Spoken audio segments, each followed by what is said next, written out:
What is up? Welcome back, my fellow Moto dudes and dudettes.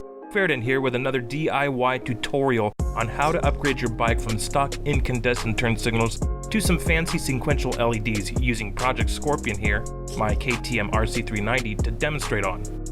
I'll go over the tools needed to accomplish this task, all of the procedures step by step from start to finish, and I'll even explain why I am doing things the way that I am doing them. Alright, without further ado, here's the intro.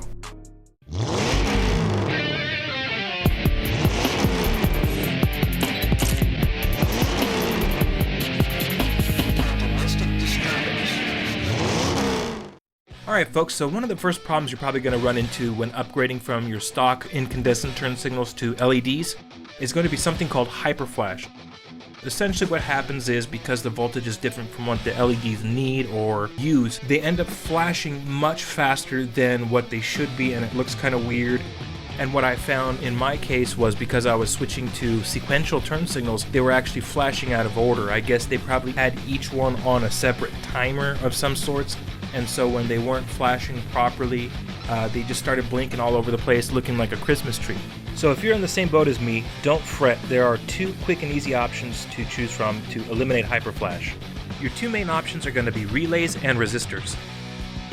Relays really are the best option to solving the hyperflash issue. The only downfall is, for a lot of us, they can be really hard to find unless you're going with OEM stock. So finding aftermarket bike-specific relays that support LED turn signals can actually be really tough. On the other hand, resistors are usually universal and really easy to find, especially with tools like Amazon and Revzilla. The only downside to resistors is they tend to get very, very hot, so you have to be very careful where you put them on the bike, that they're not going to melt or burn through anything. Another big differentiation between relays and resistors is that when you get a relay, you only need one. With the resistors, you're going to need to buy one for each turn signal you replace. So if you're replacing all four of your turn signals, you're going to need 4 resistors. Alright, let's move on to the tools you'll need. You will need a 4mm and 5mm Allen key for removing the fairings as well as the pillion seat, 14mm sockets and grips for loosening and tightening the turn signal retaining nuts, some zip ties, some heat shrink, any tape to hold the rear resistors in place. Clear packaging tape works best. And finally, some electrical tape to hold the connections in place. Okay, now let's move on to the procedures. Now, one of the first things I'm going to do is to open the package up and do a full quality check of everything before I commit to taking the bike apart. I just want to make sure that all the parts necessary for installation are present and don't appear to be damaged. Once we've determined that everything looks good, let's go ahead and get started on the installation process. I like to start at the front of the bike because those turn signals will be easier to get to and easier to practice snaking the wiring through the body of the bike than the rear ones will. Alright, let's go ahead and start with the right side fairing. You're going to need to remove these 3 5mm hex screws, as well as these 2 4mm hex screws.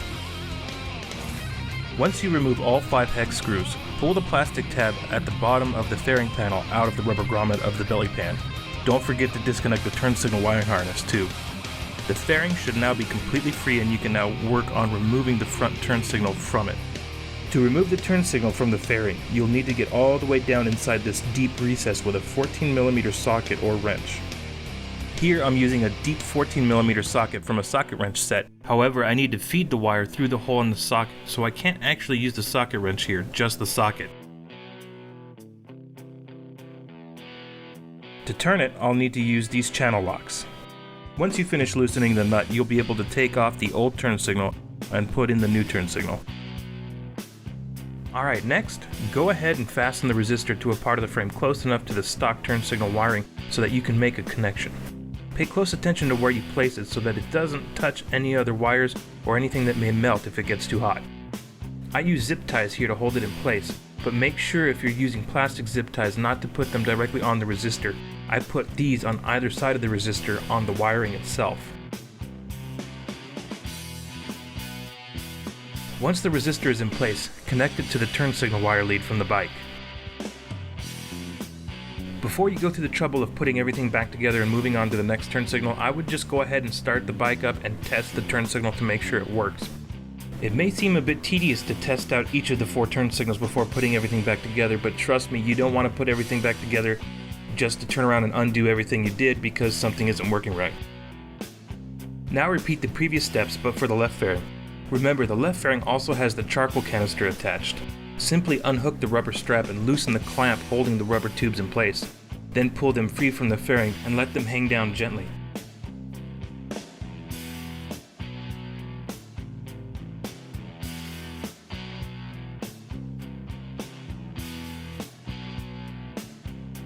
In the materials needed section of this video, I listed heat shrink. I usually use heat shrink anytime I have to make a connection with bare wires or leads. I actually put heat shrink on each of the 4 leads, 2 grounds and 2 powers, for the resistors as well as both leads for each of the turn signals. I'll finish off by wrapping the connections in electrical tape. This is to help prevent any dust and or water from getting into the exposed terminals and causing corrosion or short circuits.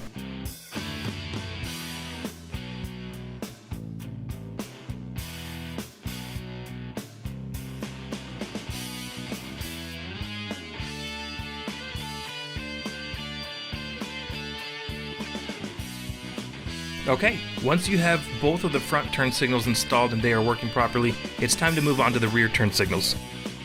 To do this, you must first remove the rider's seat as well as the pillion seat.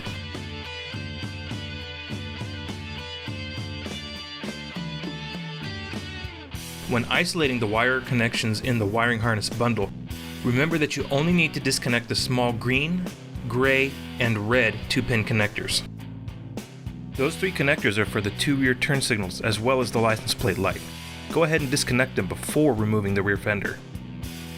Once the connections have been severed, we're going to need to remove the rear fender. Now, I forgot to say this in the materials needed section of this video, but to remove the rear fender we're going to need a socket wrench with a 10mm socket to remove the 4 retaining nuts located here that hold the rear fender in place. Don't forget that there are metal sleeves on each of the 4 posts that may be loose when you take the nuts off. Make sure not to lose them or your rear fender may not be perfectly centered when you put it back on. Once you have removed the 4 retaining nuts, go ahead and slowly lower the rear fender down and back, feeding the wires through the holes as you do so to prevent anything from snagging on the way out. In order to remove the 2 rear turn signals to swap them out, I'm going to first separate the plastic fascia from the metal bracket.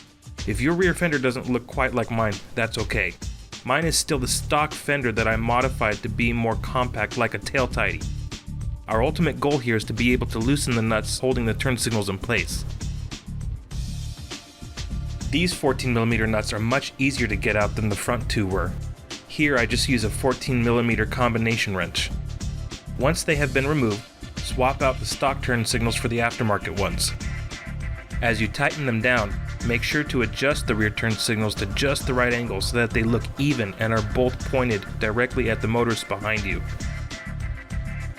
Before reinstalling the rear fender, I recommend marking the wire leads for one of the turn signals to make it easier to keep track of which ones go to the left turn signal and which ones go to the right turn signal. If you don't mark the wires, it may be harder to keep track of which one is which without a little trial and error as you're putting the fender back together. I usually like to plan to complete my projects in one go on the same day. It makes tasks like putting things back together so much easier when everything is still fresh in my memory. Simply think back to the steps you took to take something apart, then walk it back and do it in reverse. Go ahead and reinstall the rear fender, carefully feeding the wires through the hole. After tightening down the 4 retaining nuts, you should be ready to mock up the wire connections and test out the rear turn signals.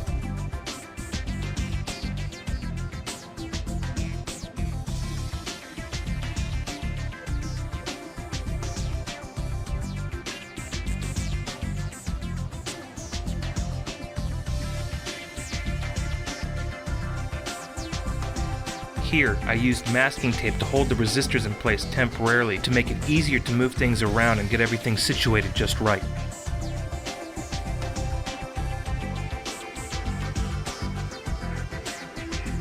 Don't forget that the gray and green connectors are for the turn signals.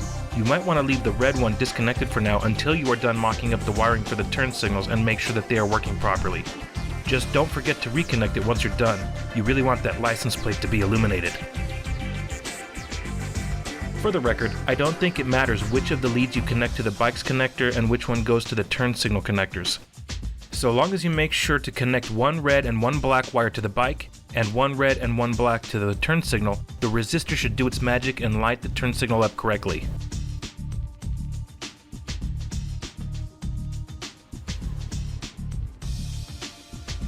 Once I got everything to my liking, I replaced the masking tape with clear packaging tape as it provides a more firm hold for much longer, especially if it gets wet.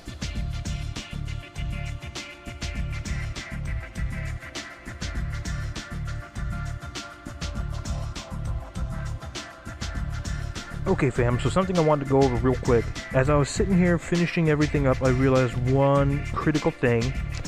This whole dish right here, which I thought was sheet metal, it's actually plastic. It's the same kind of plastic I think that the fairings are made of. So what I'm going to do now is actually not leave them here because I don't want to run the risk of melting any of this stuff or causing a fire. So I'm going to relocate these probably like right here. You know what, that's plastic too. Is there anything on this bike that is not plastic? Oh, you know what, that's metal. Yeah, these little tabs here, these are metal because they're welded onto the frame. Or I can tape them on the underside of this. Let's try that.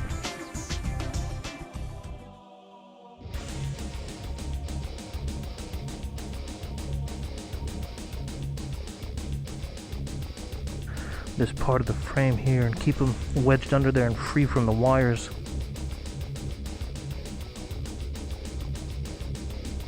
Okay, one down. Let's just finish securing it though. Yeah, let's put this like this, and that way hopefully it won't shift. Okay, so now let's do this one. Kind of the same thing here. We're going to try and tape it to the inside of the framework here. And it looks like, yeah, they're going to be held in the open here, so they're not going to be even touching metal really. And we're going to be taping the wires to the frame. And hopefully that way we won't have any issues at all with the heat. Let me go ahead and tape this down here. And actually, let's see about maybe taping this wire too, and that way it doesn't shift over and start touching that thing. So now here's where we're going to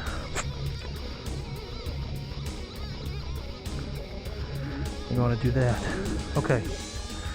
Alright folks, and that's it. That is our fix. Now that you're pretty much done installing the new turn signals, feel free to stress test the connections by leaving the blinkers on for a few minutes. If you notice any smoke or funny smells, shut everything down and check your connections again and make sure that the resistors aren't touching anything combustible. Make sure all 4 turn signals are angled to be easily seen by other motorists around you.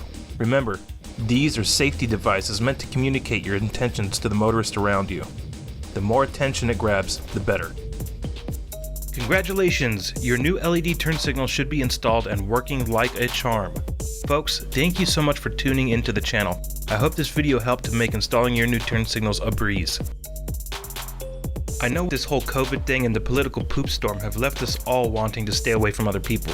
If you're looking for fun ways to kill time at home, I have plenty of do-it-yourself motorcycle tutorials on my channel to help pass the time. So if you haven't already, please like and subscribe to help my videos get out there, and keep you informed when I upload new videos. Stay healthy and out of harm's way. And as always, ride safe and have fun everyone. Peace!